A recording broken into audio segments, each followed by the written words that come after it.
An own goal at the BBC opens the network up to its critics on issues of impartiality. Afghan journalists are paying with their lives in the power struggle between the Taliban and the Islamic State. And are you okay with AI? ChatGPT and other apps are changing things.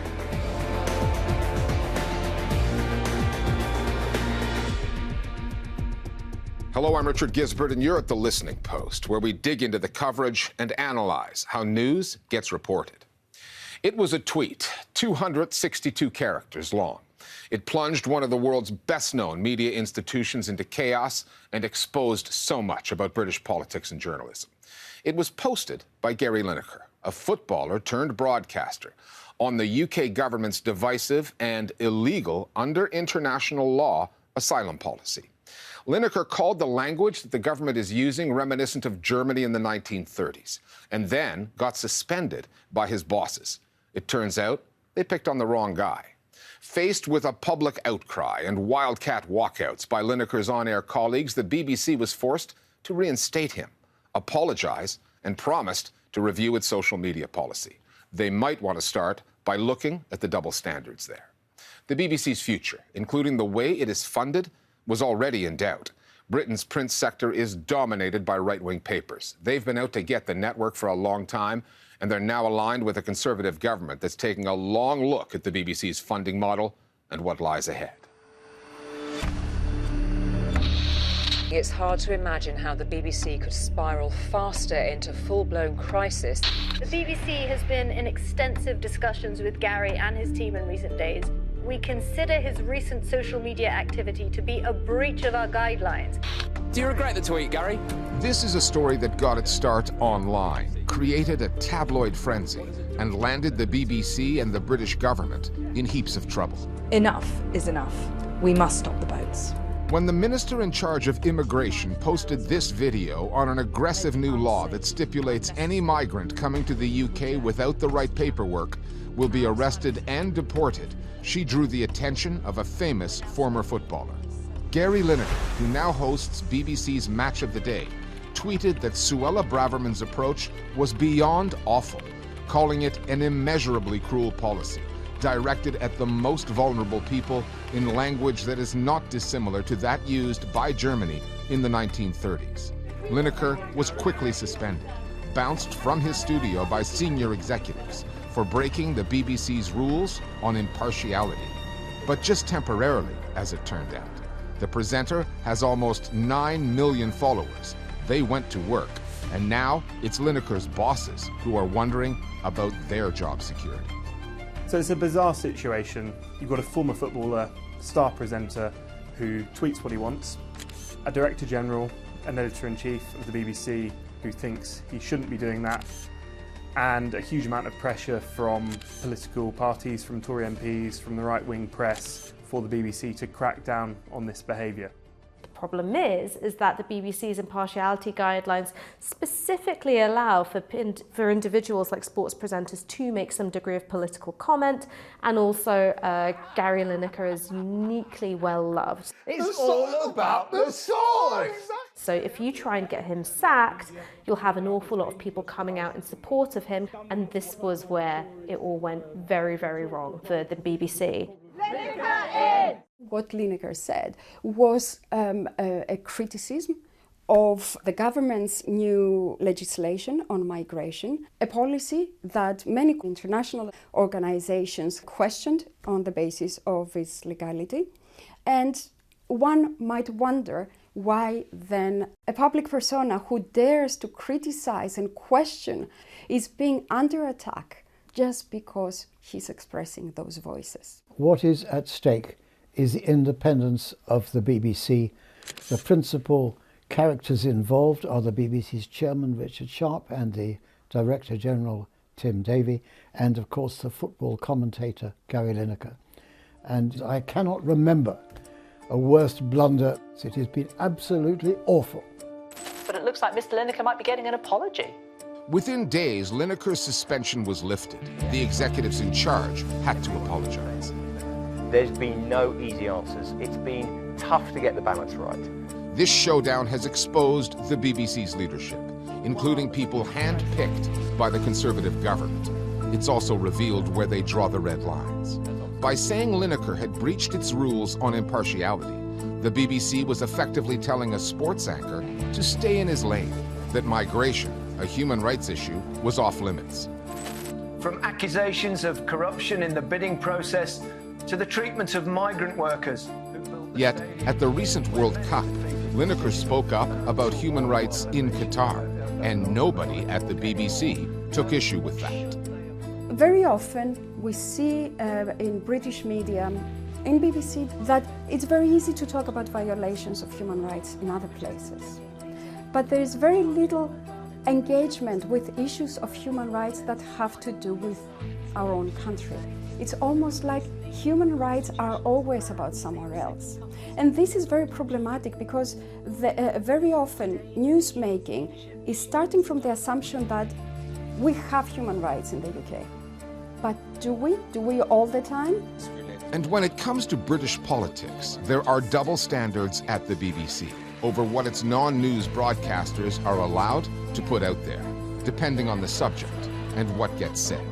Take the case of former opposition leader Jeremy Corbyn, a leftist, and what a BBC celebrity tweeted about him. It also included a Nazi angle that went unpunished. One very good example is that of Alan Sugar, who is the presenter of The Apprentice. Good morning. Good morning, Lord Sugar.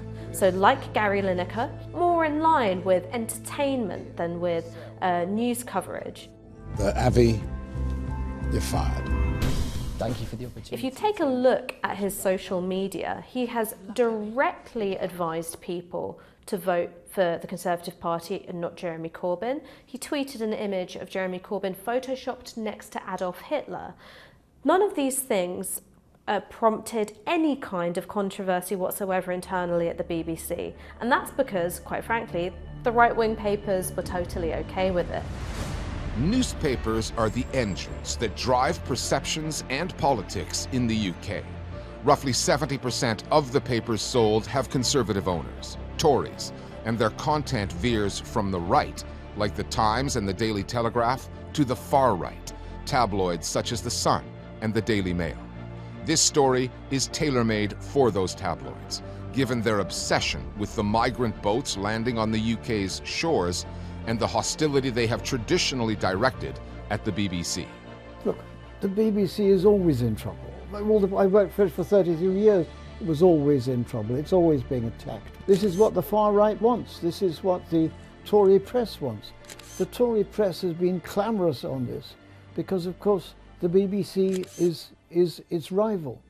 We do not have a fair press at all. It's without precedent, I think, almost anywhere else in the world, to have such a shrill right-wing narrative proclaimed day in, day out by the majority of our newspapers. Gary Lineker's Twitter feed will be watched by every journalist in London, waiting for him to say something else contentious that will rile up the Daily Mail, Tory MPs. And Gary Lineker is an absolute A-list celebrity in the UK. And he's a journalist's dream. If the Daily Mail puts Gary Lineker on its front page, while it might think that Gary Lineker should be punished by the BBC, the Daily Mail's also thinking there, if we put Gary Lineker on the page, it's going to sell papers. The BBC executives at the helm, their qualifications and allegiances are revealing in themselves. The chairman, Richard Sharp, is a former banker with no background in broadcasting, but he did help former Conservative Prime Minister Boris Johnson secure a loan for close to $1 million US just prior to his appointment. Tim Davie, the Director General, once ran as a Conservative candidate. The two now oversee a news organization facing existential threats to its funding model. Unlike most public broadcasters, the BBC is not funded directly by the government, but by individuals, citizens, who pay an annual tax, a license fee of around $200. Can I welcome the freeze to the licence fee and the debate that is? Successive Conservative governments have toyed with the idea of changing the funding model to have more control over it in ways that could cost the BBC the money it needs and what independence it has left. The licence fee is paid by people who own televisions in the UK, but the amount that they pay and who exactly pays is set by the government. So always there's this dynamic where, for the BBC, there's always a pressure because there are constantly reviews into the way that the BBC is run and funded. And so, yeah, there is that pressure. This puts the BBC in a very vulnerable position. And when you've got a media environment which is pretty much in bed with the Conservative Party, it means that the BBC can't really afford to be independent, impartial and critical of the government without fear or favour.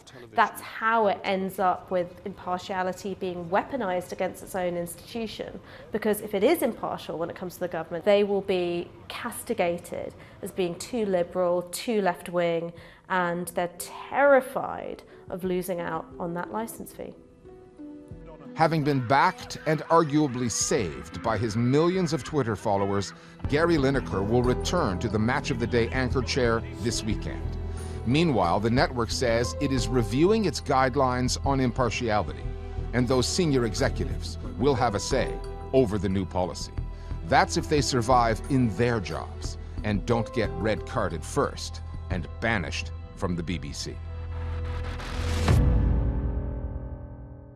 To Afghanistan now, where the Islamic State has taken ownership of the killing of 2 journalists, the latest victims in ISIL's ongoing rivalry with the Taliban. Flo Phillips is here with more. Richard, March 11th marked National Journalism Day in Afghanistan, celebrated in the northern province of Balkh with a local awards ceremony. But the event turned deadly when a parcel bomb exploded, killing journalist Syed Hussein Naderi, his assistant Ahmed Madi, and leaving more than a dozen people wounded. The Amaq news agency, the Islamic State's propaganda outlet, then published a statement claiming responsibility in the name of the Islamic State in Khorasan province, or ISIS-K, a rival of the ruling Taliban, saying they, quote, target journalists working in agencies involved in the war against the Islamic State. Dozens of Afghan journalists have been killed in attacks in the past few years. But last week's blast was the first such incident since the Taliban took control of the country in 2021, following the withdrawal of US forces.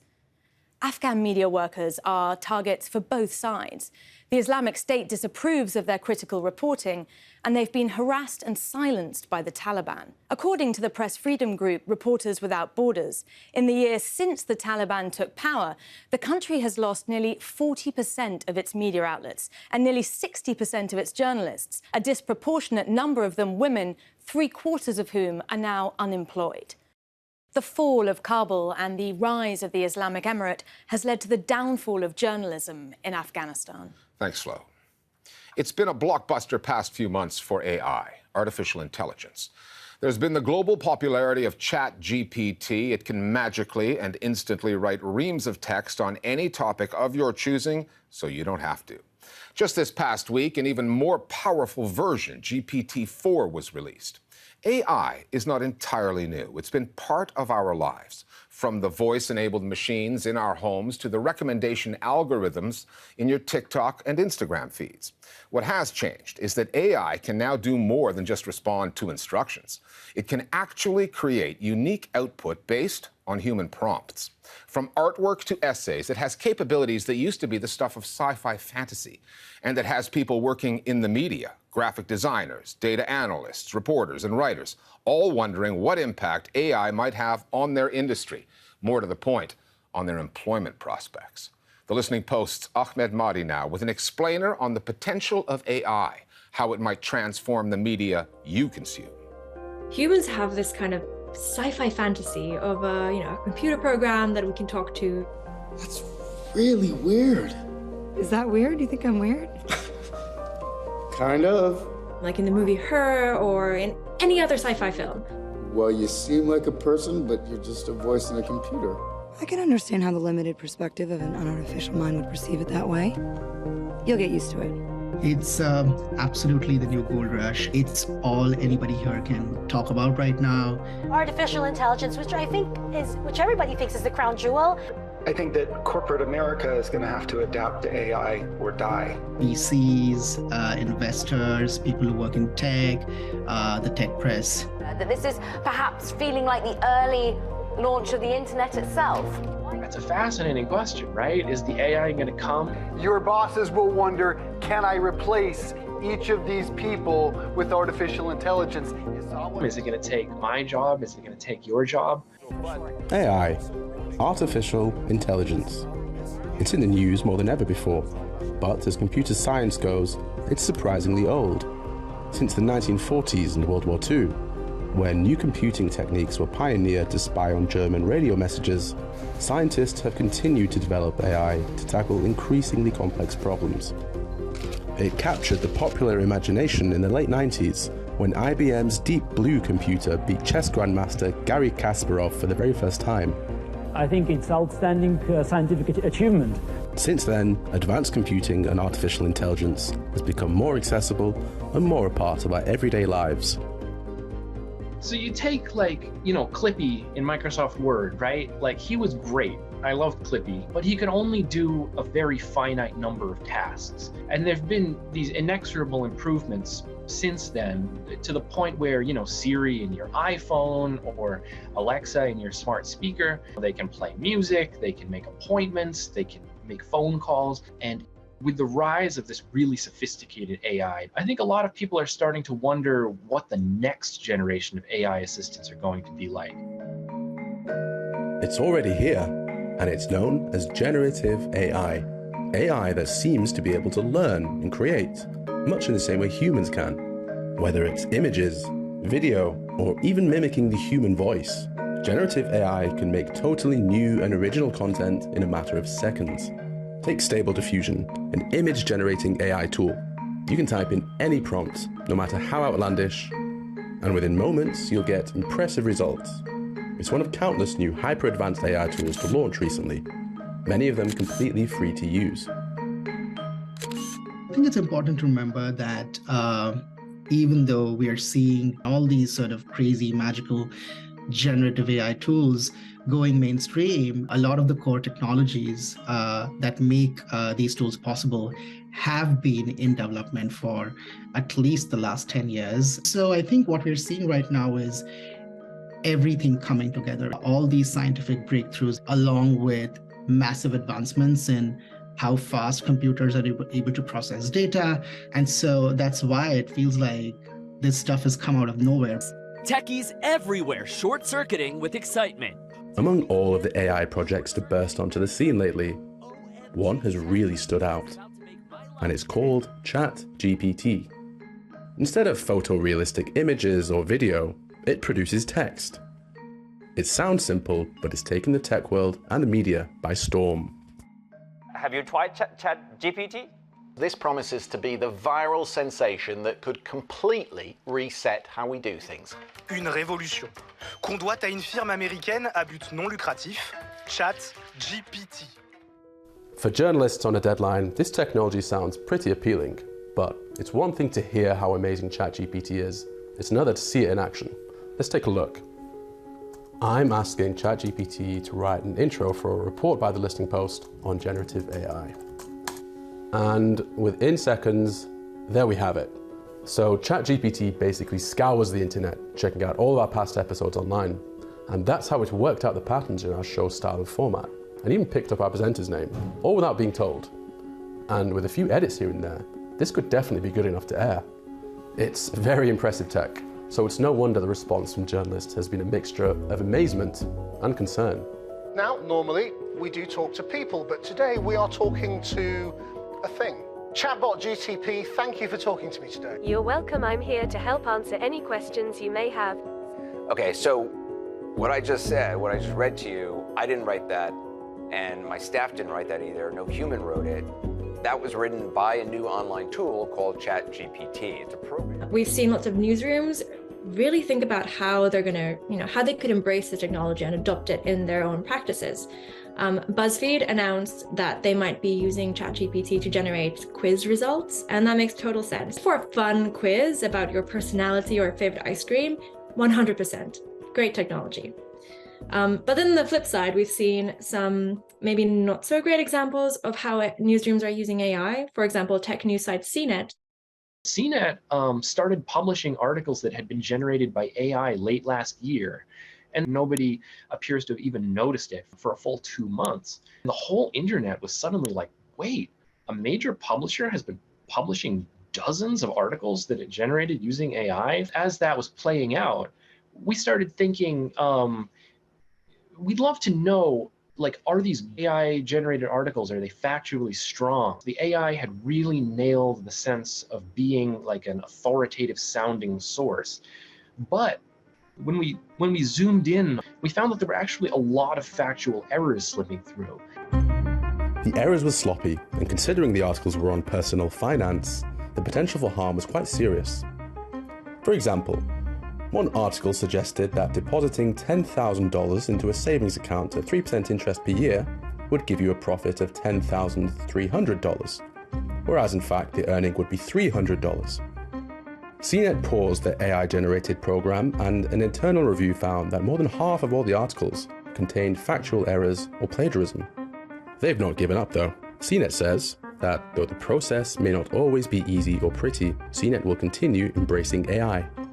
Meanwhile, the generative AI bandwagon is one that everyone is jumping onto.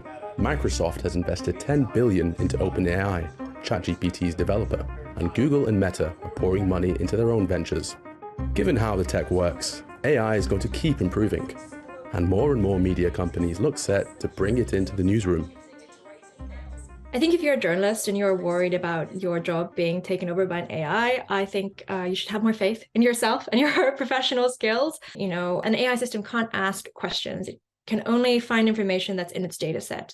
You know, you're still going to need people to find the information and come up with clever ways to do it. And AI will eventually run out of ideas. I think more than completely replacing people, is going to be used in newsrooms as a collaborative tool that both editors and reporters can lean on to speed up their work.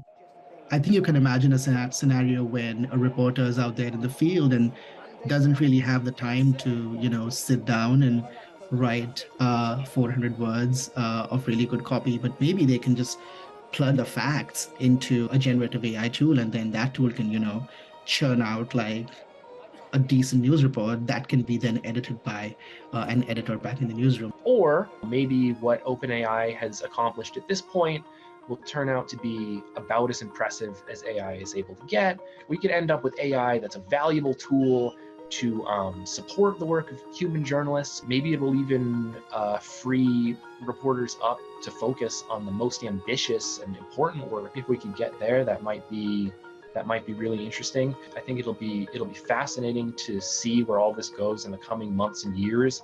And it's possible that it really will deeply change the way many industries operate, including the media.